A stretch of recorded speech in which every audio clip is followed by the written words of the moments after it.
माळीनं मटका लागत अजिबात नाही.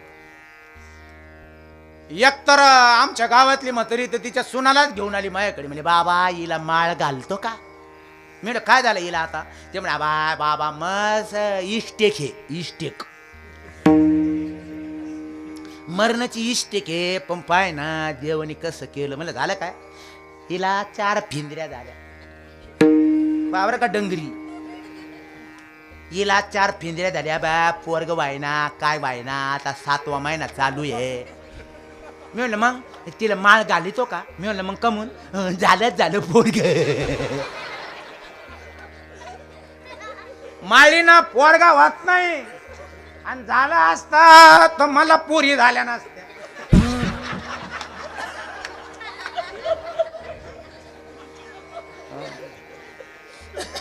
माळीनं मटका लागत नाही, माळीनं